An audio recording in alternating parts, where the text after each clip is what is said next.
Welcome, everyone, to today's episode of the Kianistan podcast. I'm really happy to say that joining us once again, we have Professor Majid Sharifi. Professor Sharifi is the Director of International Affairs at the Eastern Washington University in America. Before we do get started, may I please also ask for your help and support to make this channel a further success? Don't worry, I'm not about to ask you for any donations or to purchase anything. I simply ask, please do subscribe to the channel and do leave comments. I'm always looking forward to your comments, negative, positive, any feedback would be hugely appreciated for any of the topics that we discuss here on this channel. I'll go through all of the comments myself, and it'll be great to just exchange ideas, get to know each other. So I look forward to your comments. With that said, let's get started. Professor, thank you so much for joining us today.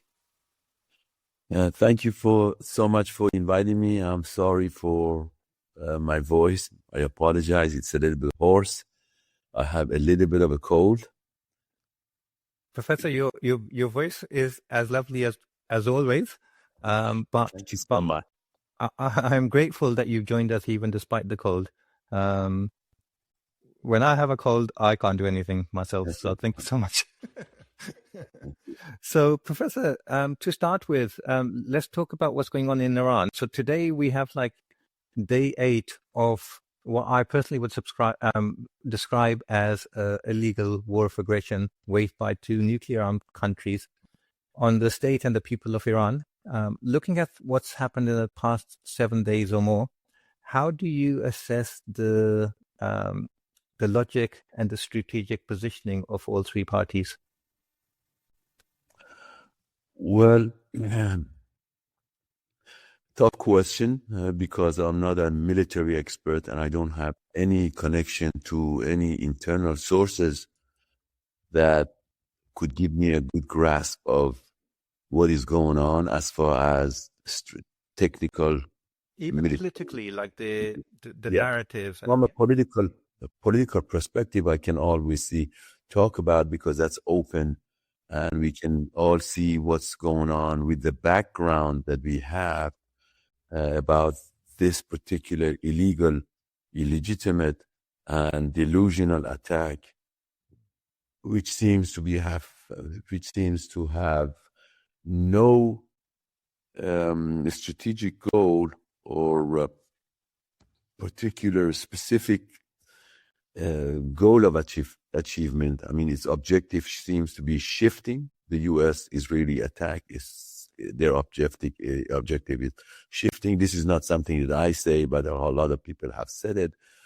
But I think the idea is, as most people say, and I agree with, is a sort of create a Venezuelan model of surrender for Iran, which from what I can calculate or can guess to the best of my knowledge of Iranian context, which is impossible.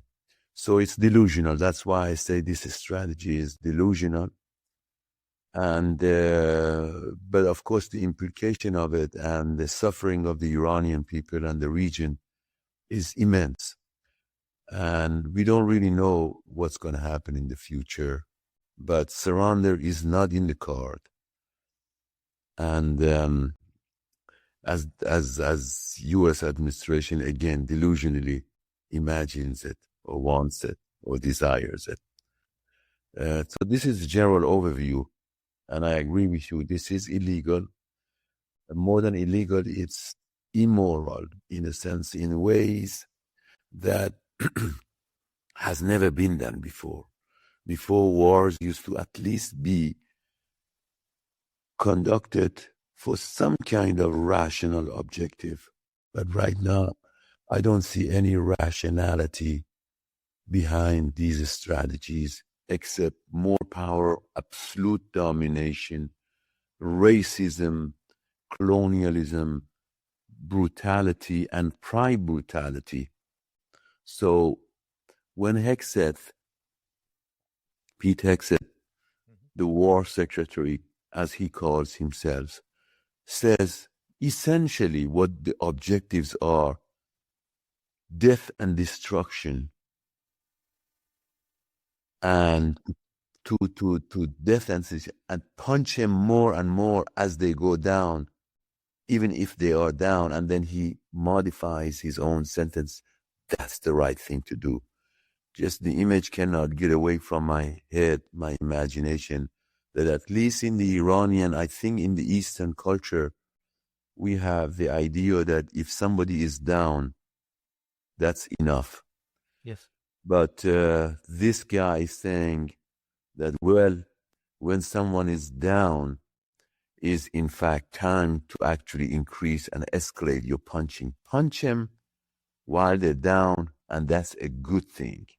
So that's a good thing, meaning that even if Iran were to compromise on some of these demands, that means, I mean, this is the psychologically, you can really look into this one.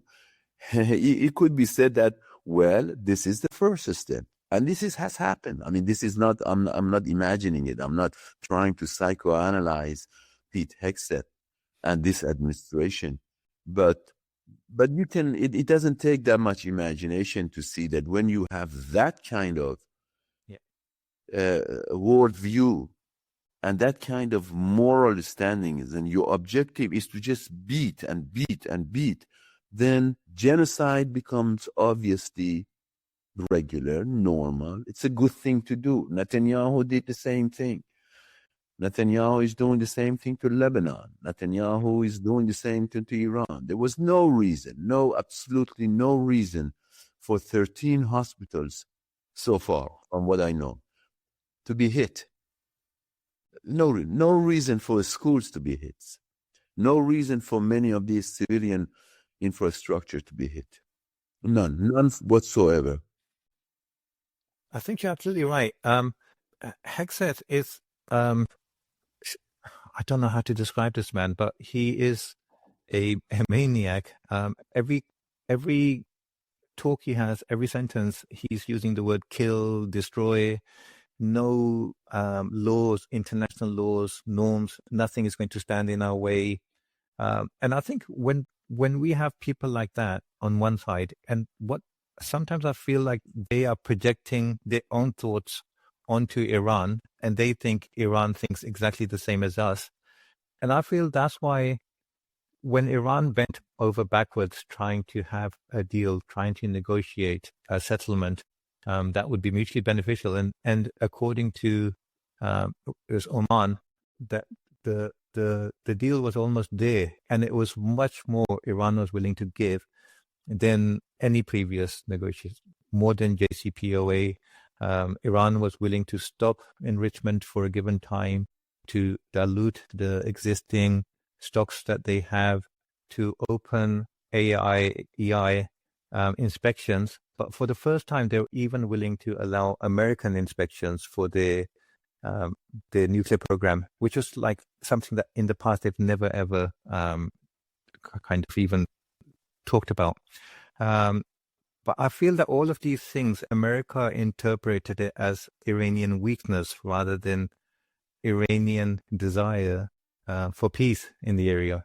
And I think that's why continuously they seem to be surprised by Iran's resilience and Iran's kind of such an aggressive and such an immediate response. What do you think? Why is this? Is this because there's an arrogance in the USA, not willing to understand Iran?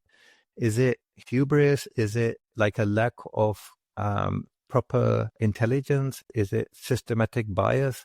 Why is there such a kind of misunderstanding about Iran and its position?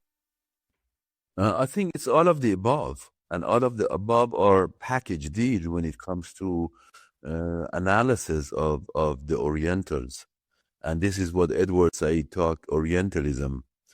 And the idea is that you see the Orient and all the people in it, whether they're dealing with Iranians or Arabs or Pakistanians or what name it, Palestinians and whatnot, Muslims in general, that they actually think they see them through their own perspectives.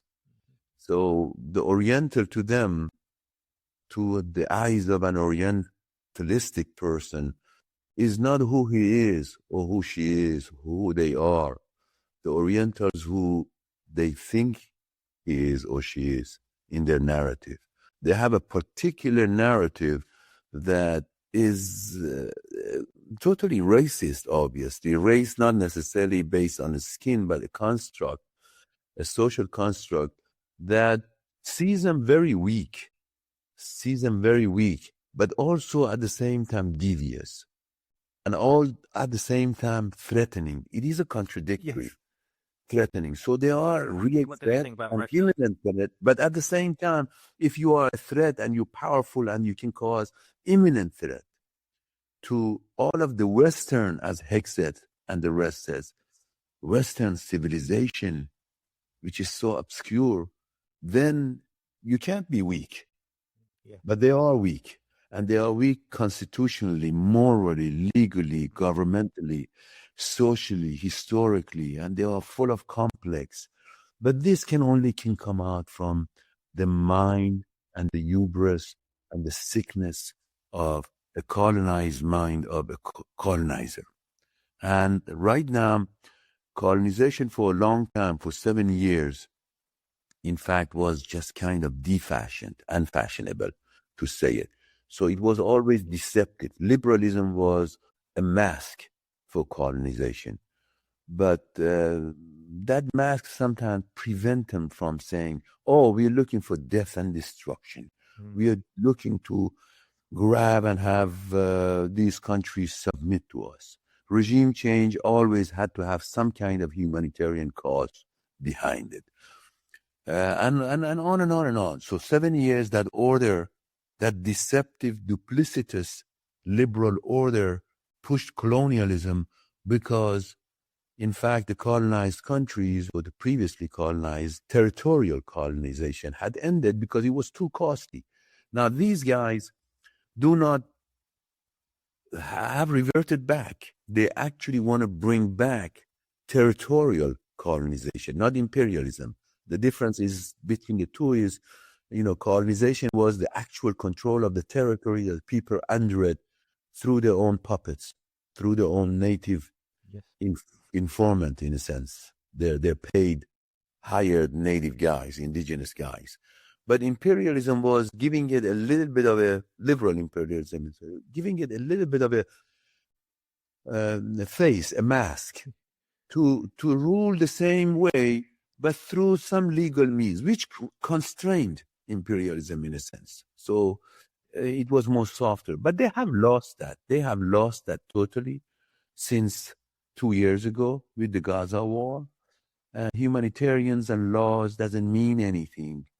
So now we are back to colonialism and colonialism, territorial control of these territories. So when they say regime change, they don't really mean regime change. They mean we want to control that territory and the people under it. And we've seen that. It's brutal and it's naked. It's naked aggression. It's no longer under any humanitarian laws. Actually, Merz, the premier of Germany, says, you know what? These days, given the circumstances, and I'm paraphrasing, but it's exactly the same concept. These days, we don't have to worry about, or we don't need to get to the detail of international laws. Yeah.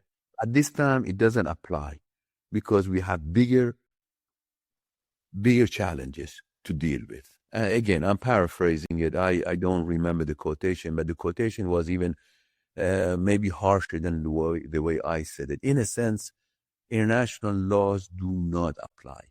This is an illegal war.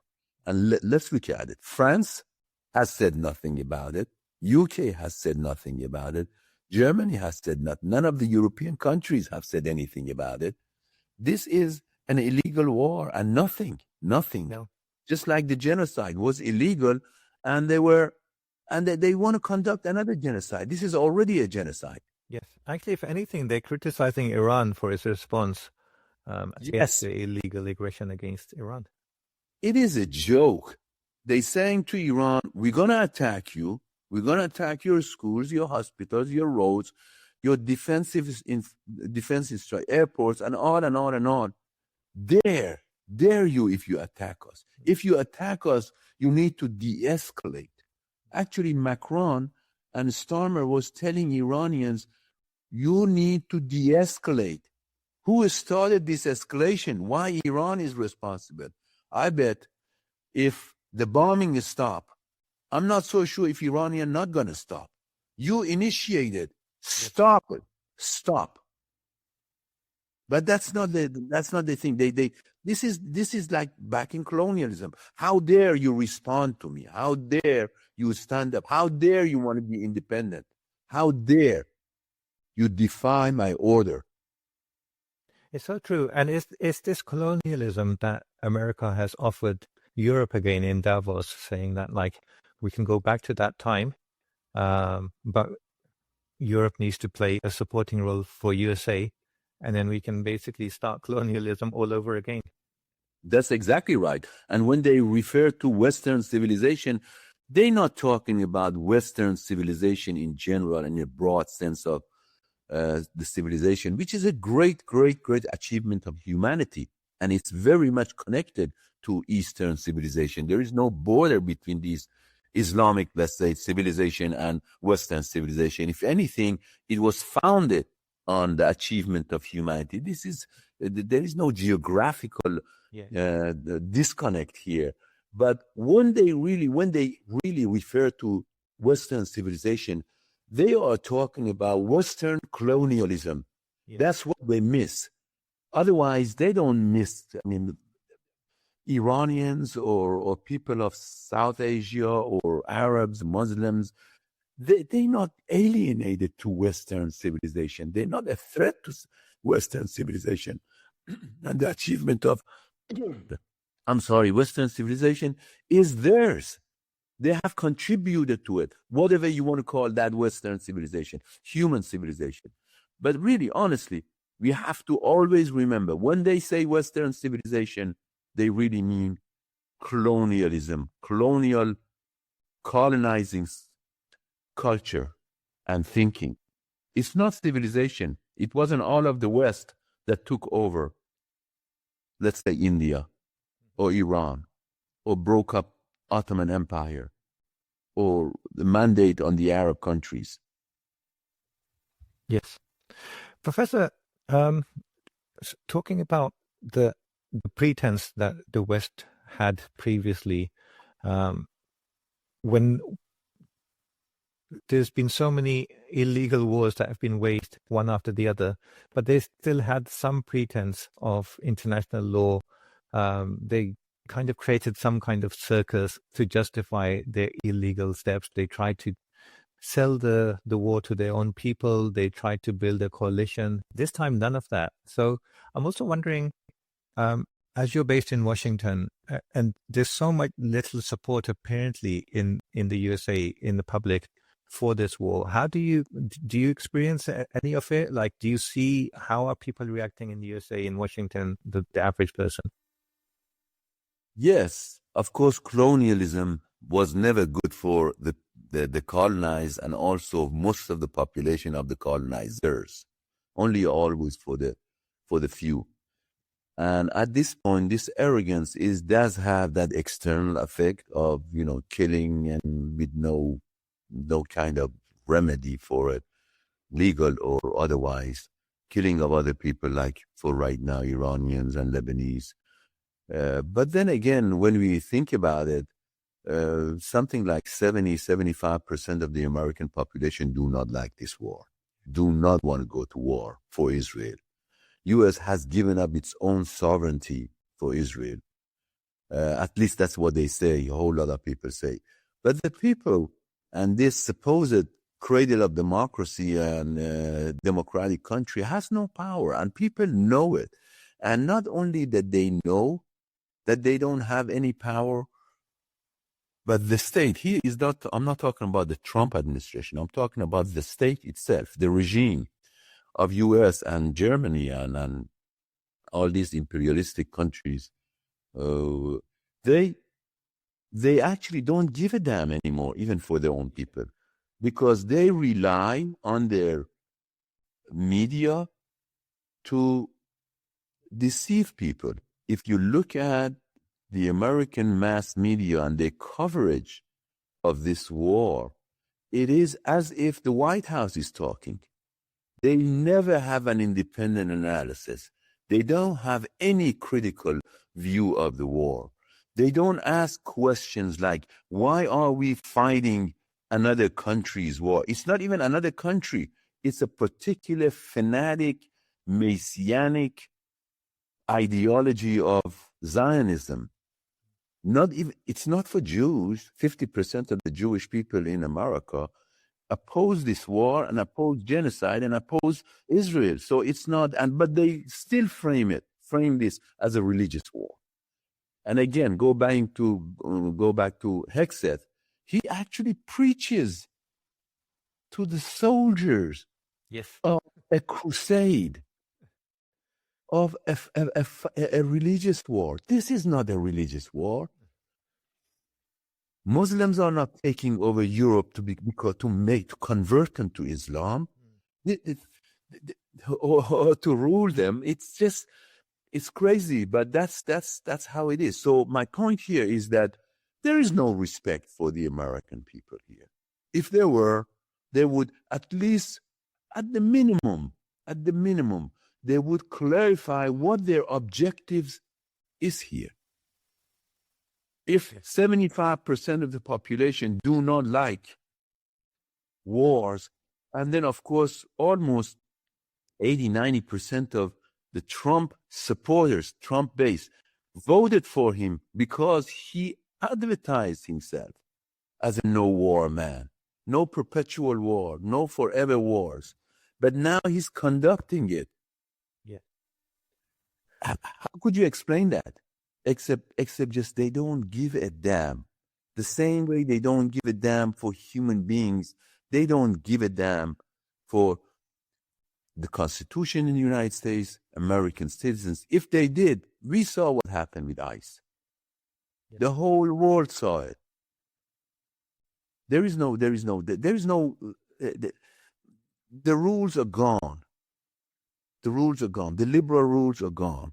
Domestically and definitely internationally, it's totally is gone. Domestically, it's not 100% dismantled yet. Yes.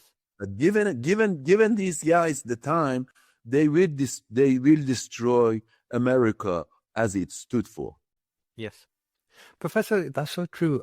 When this war started, before it started, there was obviously a huge build-up. Everyone saw it coming, but I was still convinced it's not going to happen because I could see absolutely no benefit for America as a state, for the West, no kind of path to victory, no actually definition of what victory will be, what objective there are.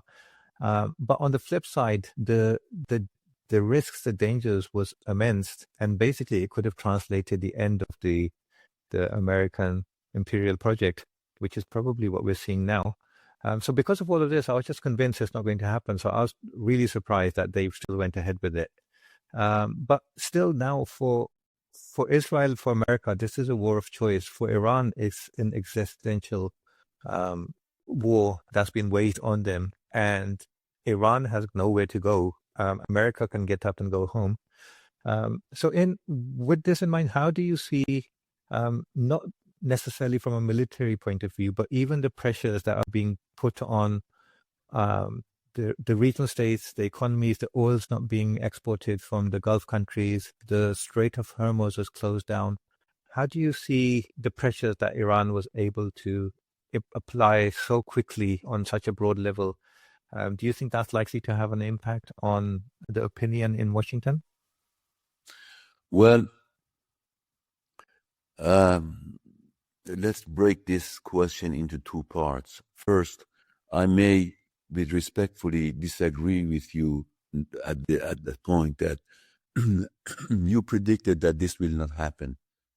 I personally, and I think we talked about it maybe, but I certainly talked about it to other friends and colleagues, that this was predictable. This is happening. This is a war. This is going to happen. And as we know right now, the evidence of that is that even negotiation, Yes. even as you mentioned, the Iran gave them everything they wanted and more. But now we know that weeks before that, that negotiation just was pretension, was again a mask, was buying time. And it was a theater, because now we know, it's evidence of it is out, that it was decided long before. And in his last or the seventh trip to Washington, Netanyahu convinced Trump that you need to go to this war. Yes. We're going to have this war, whether you like it or not. Now, either you join us, and I'm saying it again, paraphrasing it in my own words, either you join us and you take the credit for it, or you will be pulled into it, and then that would be discredibility to you. So the war was decided. Trump wanted to go to war. From the people that are the new cons of, the 2003 new cons, now they are again once in power, but they are even more fanatic than them. And they have a little bit of rationality, which I'm going to talk about in a minute. So they wanted to go to war. This war was pretty much written in the books for them. Now, why did they go to the war and risk it? This is another question, and it's a great question. So here it is. Israel has lost the international people's contest. They're not legitimate. Netanyahu can't even go to many countries. It's on the way down in that sense. America doesn't have productive capacity to keep its empire. China is eating it alive. It can't even feed itself or have technology. It would take 20 years to rebuild America to be a self-relying nation. And its economy, based on its own self-establishing of 30, 40 years of new liberalism, has dismantled the manufacturing base of the United States. And I don't want to really get into the nuances of it, but it's a service economy, and it's a horrible service economy that relies on exploitations of others in order to survive. So this couldn't last. And China 10 years from now, or 5 years from now, or 6 months from now, or a year from now is going to be stronger. Yes. And of course, with the block between China and Iran and Russia and all of that, US is losing it. And of course, this is a perception, obviously. This is the narrative, because it's not a loss. It could have been cooperative. It could have been a great deal for the rest of the world, for competition, on a moderate competition to happen between these great powers, and China could improve the lives of many, as it has improved the lives of many Americans. The reason for the last 30 years that new liberalism was so successful was actually China. China helped the United States to bring the cost of living to a reasonable inflation of between 2 to 4%. And why? Because it provides for it cheap materials. The cost of buying things that they had to buy otherwise 3, 4, 5 times more, China actually supported it. So it was deflationary kind of relationship between the United States and China. And of course, China also improved its own capacity and built.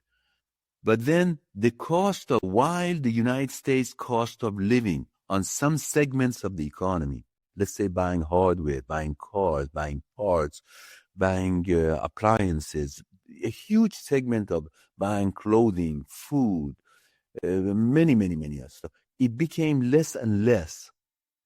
But the cost of living for many other things, including taxes, insurance, healthcare, government cost, ridiculous is the banking cost, interest cost of all type, became higher and higher.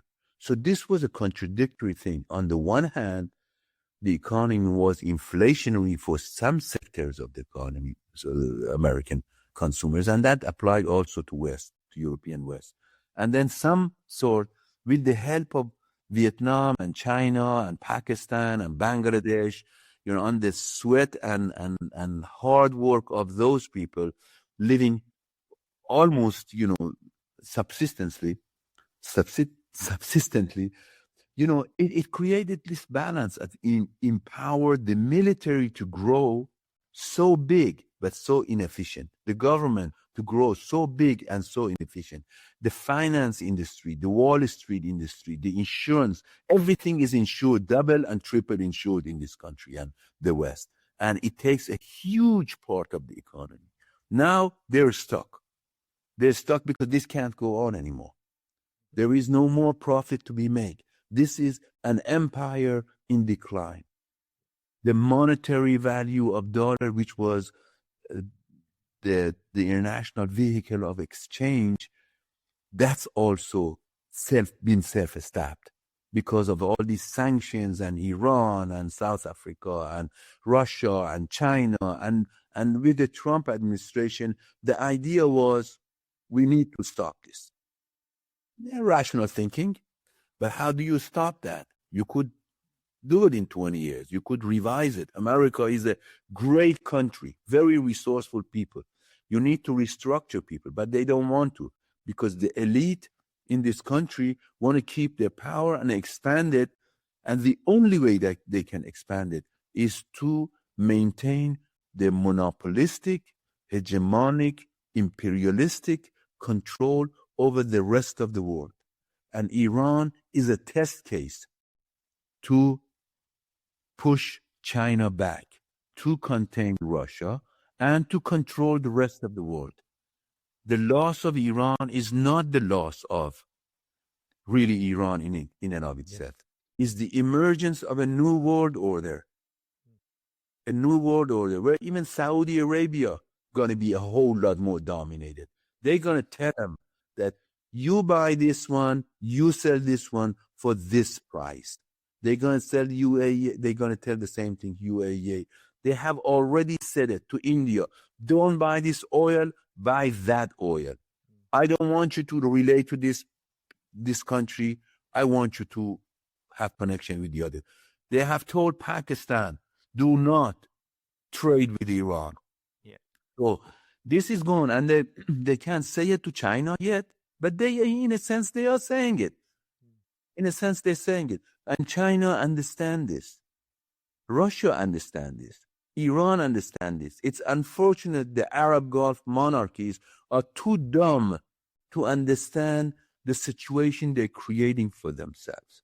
Yeah. So this could be the fall of the empire, but also it could be the re-emergence of a new colonizing territorial and population control, territorial control of the rest of the world, because that's how the elite in this administration sees the future world. They have to remain number one. They can't compete economically as they could before. Now they have to, in fact, dominate by violence, through violence. So it makes sense when Hegseth said, only death and destruction comes to you. Yes. Pretty much, they have picked up the model of Israel. Israel could not be a democracy, could not have a free economic system, could not relate and treat Palestinians because it would disappear. But the same thing now is happening in the global situation. U.S. cannot compete. No. I often think America's been waging war after war for the past 2 or 3 decades, and every war that they wage, it actually weakens the American economy and it strengthens China. So I'm always struggling to understand what benefit is there for the American state in these policies. But the reality is it's not about American states, it's about the elite that you're talking about. And they're benefiting because recently I just read somewhere that America has spent about $150 billion so far on this war against Iran. And that's benefiting the war industrial complex, the military industrial complex. They're going to be richer and richer, regardless of what happens to the common person in America. And I think exactly the same is the case for the Middle East.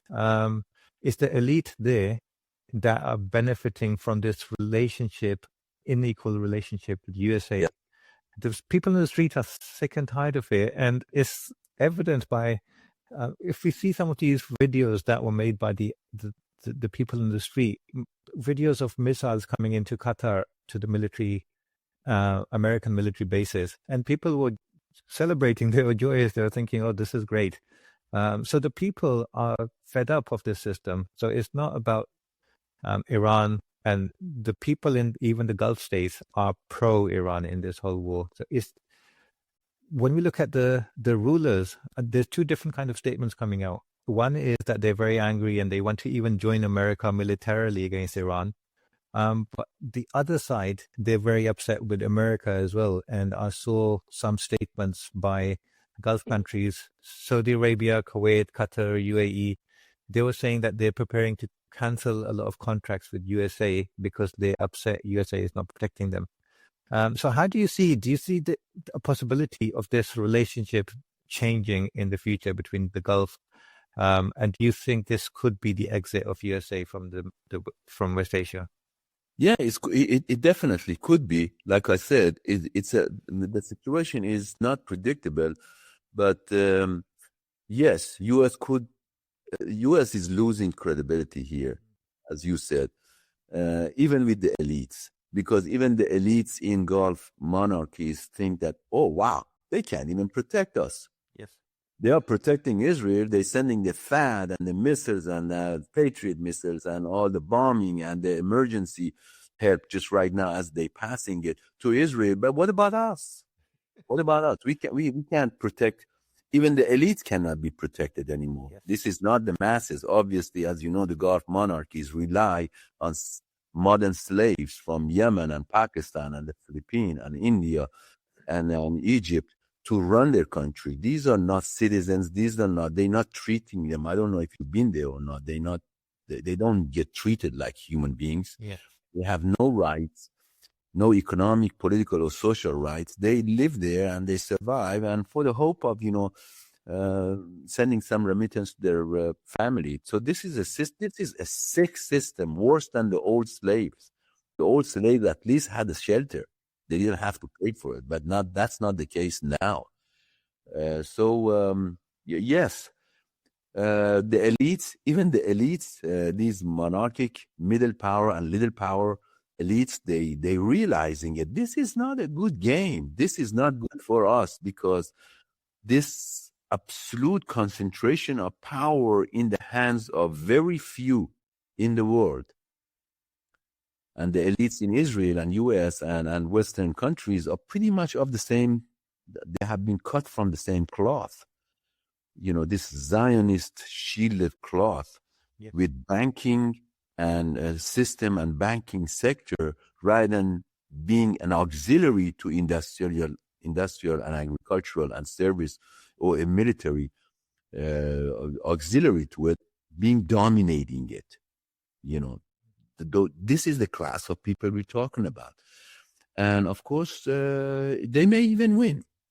I don't think so. I hope not. Yeah. For the sake of humanity, because these people, even if they win, it's not the end of it. It's going to be more and more and more of domination, absolute control. And if it doesn't, in this system, based on their idea, if it doesn't make money for you, there is no use. Yes. If it's not cost, so but right. you're not human being. If Iran was to lose, I can't even imagine what the impact will be on all of West Asia. Israel, USA will be completely emboldened. Yes. Iran will be broken into bits, and then there'll be absolutely nothing in the way to stop USA and Israel completely colonizing the whole of West Asia. Yeah, that's true. That's why I see this as the first day of the Third World War. It is because Iran may lose, but at the same time, the loss of Iran is the loss of Gulf monarchies, even semi-independence. It's a loss of the liberal order, which wasn't so great, but at least it had some offering, some pretension. And definitely it's going to weaken China because Yes. it's not a war against Iran. It's a war against China, Russia, and the rest. And it's not going to be so good for Pakistan, certainly, because then it would be more control. Balochistan is going to be a problem for the Turks, Kurds going to be a problem. Everything Yes. is not going to be contained within Iran, what's happening.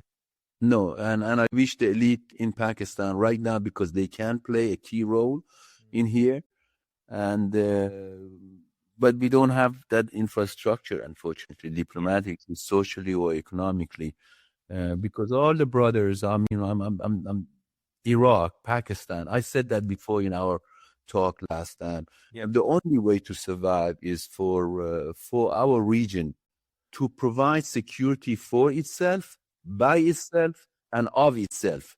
Yes, and that's what Iran's been asking for a long time. Professor, I've recently listened to two talks which I think are very telling, and both of them were from Sergei Lavrov, the Russian foreign minister.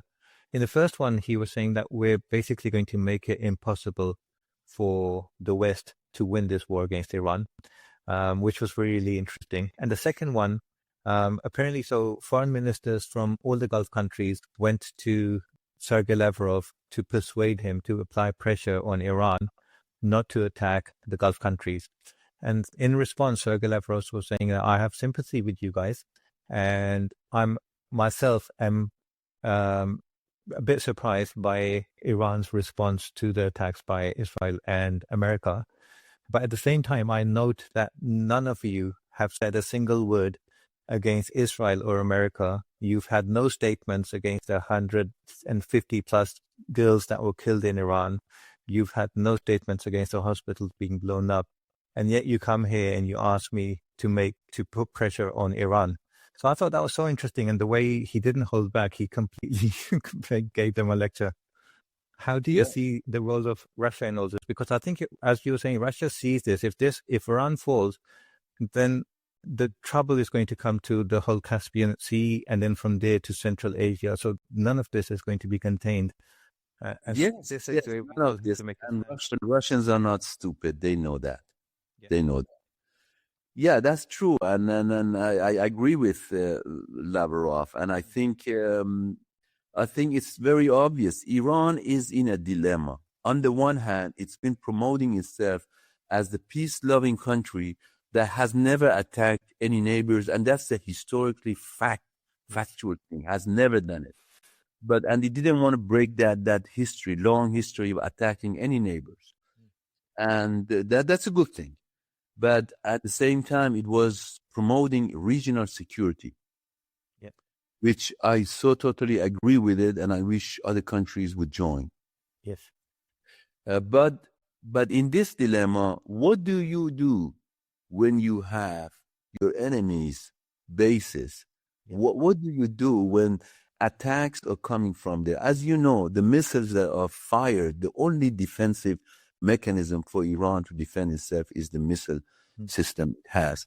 Why? The minute they leave, it's the radars and the interceptors from these Gulf countries on the first stage to attack it. Yes. Then it's Jordan. Then it's the infrastructure in Iraq. Then we have the Mediterranean. Then we have Israelis. 6-7 layers of obstacle, and it all comes from, very little of it comes from Israel itself.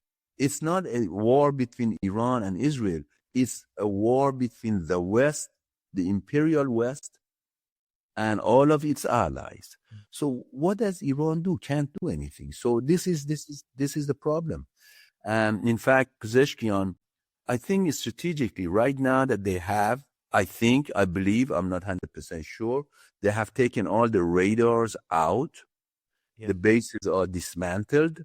This is a huge victory for little Iran. Professor, I actually heard Russian analysts saying that this is great for Russia as well, because those same radars in Qatar were providing intelligence from there to Ukraine against Russia. So this actually helps Russia out. So they were saying, thank you very much. Yes, exactly. And Russia and China are sitting back and laughing. They are, because the cost, the human cost of it, the suffering of it, these Iranians are paying. Iranians and Lebanese are paying it for right now, and some Iraqis maybe.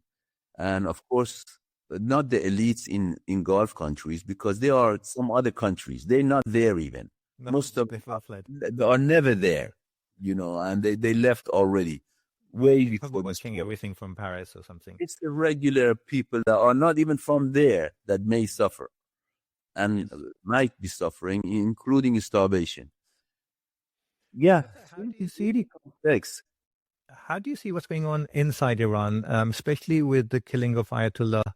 Um, that was a big blow for the Iranian system, not just the system, but the figurehead, the figurehead of Ayatollah, and the absence of that figurehead must be a big blow to the system.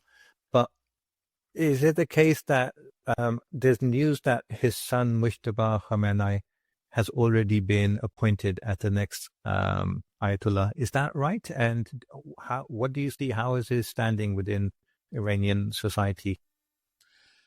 Well, I don't know if Mujtaba Khamenei has been appointed as the supreme leader, but going back to the comment, yes, it was a tragic event, not because I personally agree with many of the things that Ayatollah Khamenei did in the strategy. That has nothing to do with it, but he was the head of the country. He was the supreme leader. He was the leader of the Shiite community and his followers. And many of the followers of his followers are not even political. They really religiously, spiritually. So he was followed him. He is a spiritual leader. And it's unprecedented. Even during Genghis Khan and Timur Khan and barbarians of the West, you didn't kill the head of the state. Yeah.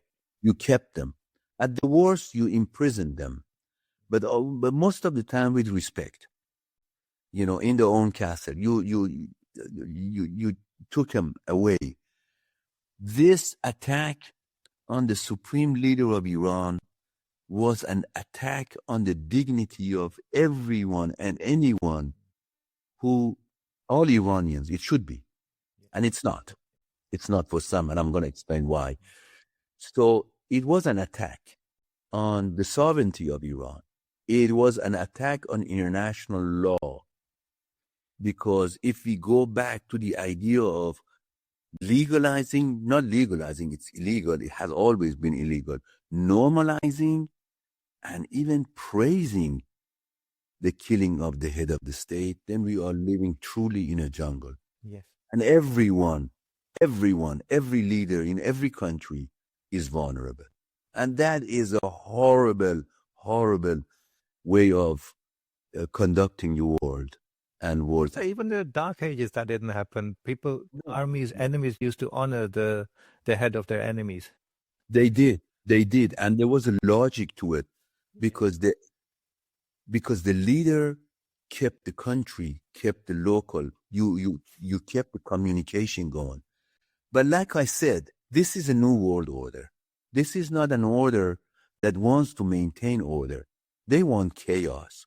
The objective for Israeli is to create chaos like they did in Libya, like they were trying to do in Lebanon, like they did in Syria, like they did in Iraq. They want to do the same thing. This is chaos. So in chaos, they want to have tribalism and divisions, sectarians and ethno-sectarians and all that. They actually idealize Iran to become like Iraq. Iraq is 3 ethno-enclaves, and then Iran would be 7 or 8 ethno-enclaves. And of course, that doesn't stop there. Within every enclave, just like Kurdistan of Iraq, we have all these templates. Even in Kurdistan of Iraq, there are 2 tribal rivalries plus many, many others. So there's no winning. The winning here for the people of the indigenous people, the native people there. But the idea, the strategy behind imperialism in this case is to create chaos, to divide and rule, make him as small as possible. But now, killing of Ayatollah Khamenei from that perspective was immoral, illegal, indignified violation of every law of humanity and precedence and history. That's set aside. Now let's see the result of it, the consequences of it. Yes, it was a big blow, but actually, in a sense, you could say it turned out to be totally the opposite. Yes. Because the way he died, all of his mistakes, all of his strategic mistakes, his approaches disappeared. He was erased. He became a true hero, a martyr, and his base is now more cohesive than he has ever been. The government of Iran, the regime, the nizam, the system of Iran, was itself being fragmented under all this pressure. With the death and martyrdom of Ayatollah Khamenei, it brought it together. There is no division anymore. They all speak on the same language now. They have realized it. This is from a strategic calculation of the U.S. This is a loss. Yes. You don't make your enemy stronger. On the societal level, we can divide the Iranian society to just maybe at least 3 segments. Those who love this regime, who want this regime, who are supporters of the regime, there are between 10 to 20 million people, if not more. It has brought them together, and they will die for this system. It will be very, very hard with the killing of Ayatollah Khamenei for this base to disappear. Even a genocide, not gonna kill. So Iran became stronger because every regime, the strength of every regime is its base. Yes. Trump, with 350 million people, doesn't have as many soldiers as right now the system in Iran has. This is one. Then we have the second segment of Iran, which didn't follow Ayatollah Khamenei, but right now, they realize, oh my God, look at what happened. The killing of Ayatollah Khamenei, the way they did it, indignified them. Their sense of nationalism is different. People that oppose him in every which sense, they now say, this wasn't an attack just on Ayatollah. And it wasn't, because Ayatollah killing came with a different package, or in the same package as killing of 167 innocent girls. Yes. And hospitals, and death of people, thousands of people. The government says only 1,300, but I bet you it's 13,000. At least 10 times more. Not that the government is lying, but because it's not revealed yet. They haven't been removed from the rubbles and all that. So that segment totally has parked. Now they in a different thing. They do listen. They see this regime as lasting. It wasn't. And then we got these other idiots that are so totally, the word was toxicated. They are mesmerized and seduced, just like we have it in every country. They are seduced by the glory of the West. They hate themselves. They're self-hating Iranian that hate being Iranian. They want to be looking like American. They dye their damn hair. They want to look white. They want to act white. They want to speak white. They take, American and Zionist flags, especially outside of the country, to cheer for their murderers, the murderers that are invading, occupying, bombing, killing their own people. They don't. Because they want to be a part of, they don't want to be there. Yeah. And that segment, I bet you it's going to grow outside of the country. But inside of the country, the chances for bringing that puppet Reza Pahlavi to Iran totally died. Because no dignified person would say, I'm going to follow a person who is promoting war on me. This is, obviously, all of these can be somewhat speculation, but this is my analysis of the social situation in Iran at this point in time, and the killing of very true. And especially as America is now talking about arming the Kurds, even for the people who are opposed to the regime, the Walayatul Faqih, the mullahs in Iran, they're still nationalist people. They still want Iran, or most of them, they still want Iran to be one unit. They don't want balkanization of Iran. So a lot of those people, when they see what's happening, they should have the sense to see, first of all, that despite anything else, they want their country to be united and together under a different system, if that's what they want. But from the Kurds' point of view, it's amazing how many times the Kurds will be used in how many different places and still continue to be willing to obey the West. Iraq, Syria, time after time they are used and then they are let down. So let's see what they do in Iran. Yeah, I feel really bad for the Kurdish people whom I love. I'm related to. I have relatives, friends, and the Kurdish people of Iran are better off than the Kurdish people of Turkey, Turkish people in Syria, and definitely in Iraq. And for a large extent, not in every person, but in large extent. And the Kurdish leadership has been horrible for the last, God knows, 100 years. And it's still tribal. It is still fanatic. It's still crazy. And they have sold their people so many times to the Shah of Iran, then to Saddam, then to Turks, then to Assad, then to America, and now to Israel. Oh my God. It's for a while, it was some of them selling it to Soviet Union, and it's just, it goes on. Like you said it so very well. How many times do you have to learn the same lesson? Professor, so someone was asking Trump. First of all, Trump was saying he wants to have a say on who the next religious leader will be in Iran, which is a crazy thing to say. Not only is he not Iranian, he has no stakes in Iran. He's not even a Muslim. He's not a Shia. What is he talking about? But anyway, they were also asking him if he has any opinion on who should be the next leader. And he said, yes, we had some people in mind, but they got killed. And then there was another group of people that we thought, and then they got killed.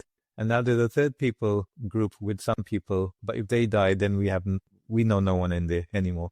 So how do you see that? And also, do you know what he was talking about? Who did he have in mind to replace Ayatollah Khamenei? Well, that assumes that he has a mind. He's a clown with no mind, no brain, and he says things for the moment and for the camera. He should have been in Hollywood and stay in Hollywood and create reality shows. This is not real. But nevertheless, what he says is so important because, again, this goes back to the ontological standing of this regime, the worldview of this system, that he sees himself shamelessly saying that I'm going to say something about the picking of the next leader of Iran. That goes back to what I talked about earlier, that how this particular elites think of the future of the world. They really want to pick the leaders. So what's good about Trump is whatever it is in his head, it comes out. He doesn't mask it. So you can see the true nature of this system. What used to be said behind the doors and by CIA and their confidential agreement, now it says in the public. That shows, we are in a new era and Trump is really representing the era of new colonialism so very well. We don't have to justify it anymore because he says it. There is no mask. And that's important. Now, of course, that's not going to go. That I hope not. Maybe he wins. I don't know. We can't predict. But can you imagine a world in which America is picking up every leader? And it will. And of course, they have proved it. This is not about Iran. We know the board of so-called peace. Yeah. a bunch of real estate tycoons are, are, are taking over the property of Gaza, which is given, whose title is given to Trump personally. Now, Trump is the viceroy of this place, and then he'll decide who's going to make it, who's not going to make it. And of course, no one is talking to Palestinians. Palestinians don't exist. And the PA and the rest of the world agreed to it. So there will be a peace board for Iran too if Iran loses. And of course, it's not going to be Iranians that are going to run it. Yeah. It's going to be his elites. And this is divide. This is this back in late 1870s, where the Western imperialist colonizing countries actually legally divided in Berlin Conference in, I think it was 1887 or something like that, that they actually divided the world. This is yours, this is mine. This is my sphere of influence, this is yours. And then they divided China, Iran, Syria. I mean, not Syria. Yeah. Syria didn't exist in this. But all of that area together. They divided it. Who rules what? Who belongs to what? And they're doing it now. So true. Professor, thank you so much for your time. I'm really grateful for your thoughts and for your analysis, but also for you giving us time, even though you're ill. May Allah give you health and shifa. And I look forward to seeing you again very soon. Yes, thank you so much for the talk. And I think we are, for some reason, on the same page. We don't have any connection, but we are. And I think this symbolizes that how so many people, so many millions of people are on the same page. They have no power. We have no power, unfortunately, in the mainstream. You know, our views are not broadcasted and spread as widely as... it's so true, Professor. I was just going to say that if we look at the mainstream media, the coverage on mainstream media is just so unified. There's no difference of opinion being broadcast. So mainstream media is like a tool of propaganda, and this is a propaganda war. Because I see so many people who come out and say, I never knew this. The information you're giving me, where did you get that from? And I was thinking, well, you're never going to get it if you just keep listening to Fox and BBC and CNN. You're just going to get the same thing over and over again. So all of us need to try a little bit harder to just get news from different sources to see what other people have to say. Yes. One last thing I want to say, and reaffirming what you were just saying about mainstream. I just read CNN and BBC that how, and of course Trump interpretation of President Pezeshkian apologizing for attacking the Gulf countries, which has been apologetic from the beginning. But in a humanistic culture, apology is for one who does wrong, even if that wrongness has some kind of justification, because it gets mixed. You know, when you attacking the base of the American base or U.S. base in Qatar, you may, of course, harm your friends, and it does. So he genuinely, with no fear, came and said, I apologize. And he, of course, the voice, the tone of we have to do it, we have nothing against you, has been apologetic from the beginning. But look at the arrogant mind of a colonizer. Trump and the mainstream media talking about surrender. Trump just said that Iran surrendered to unconditionally its neighbors. You see the interpretation? Because for them, apology is not grace, but it is weakness. Yes. It's not. I mean, in human relation, apology is a strength. When you know you're doing something and you had to do it, or you had some kind of right or wrong justification. Yeah. But they don't see. You see the different worldview, and this is what we're dealing with at this point in time. I thank you so much for your time. Thank you so much. Look after yourself. Hope you get better soon and speak again soon. Thank you. Hey there. I hope you're enjoying this episode. Let me just take a moment to introduce our sponsors for today. This episode is kindly being sponsored by the Worldwide Listings Company Limited, or WLC for short. WLC is a complete A to Z Amazon account management service. So if you're looking to start an e-commerce business, or you already have a business that you want to take to the next level, then get in touch and WLC will be able to help. Just for transparency purposes, let me also mention that WLC is a company that I personally created and am a director of. So when you get in touch with WLC, you will be speaking with directly myself or my team, and we very much look forward to speaking with you to see how we can serve your needs. Thank you, and with that said, let's get back to the episode.